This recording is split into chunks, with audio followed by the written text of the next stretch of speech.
Урматтуу Алмаз Акунжанович, мен мынау мурунку жума Ош шаарында ошо кыдырып мектептерди, бала бакчаларды, ошол кайрылуу түшкөн жерлерди жеринен көрүп келдим. Негизинен бүгүнкү күндө тег эле Ош шаарында аябай жакшы, кызуу иштер жүрүп атат. Оңдоп, түзөө, кеңейтүү иштери, күндө ачылыштар болуп атат. Мынау биздин мэрибиз Жеңишбек Шермач аябай катуу иштерди алып барып атат. Бирок биз бүгүнкү күндө карап турбай, четте ошо Ош шаарынын тургуну катары, Ош шаарынан шайланып келген эл өкүлү катары ошо биз дагы четте турбастан жардам берип, колуна кол, бутуна бут болуп, жалпы ошо жардам берсек деп мынау жерде ошол максатта мектептерди кыдырып, жеринен көрүп, анан негизи иш жүрүп аткан баягы 49 мектепте, бала бакчаларда ушу дагы деле аябай жакшы иштер жүрүп атыптыр.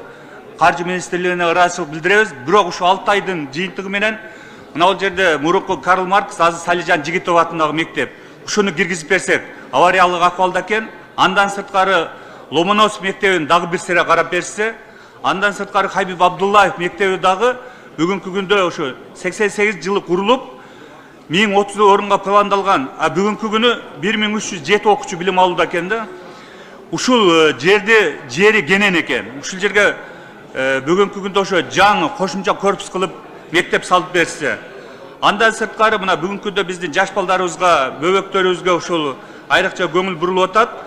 Айденек бала бакчасы, Мээрим бала бакчасы, анан ошо 49-чу Таңшоло бала бакчаларын жеринен көрүп келдим да, чындыгында эле капиталдык ремонтко аябай муктаж экен.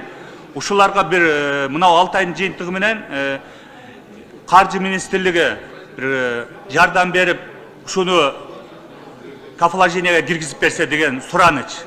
Мен ошо элдерден дагы каты бар. Буюрса андан сырткары ошол өзүм дагы кат жолунда дагы жолдойм.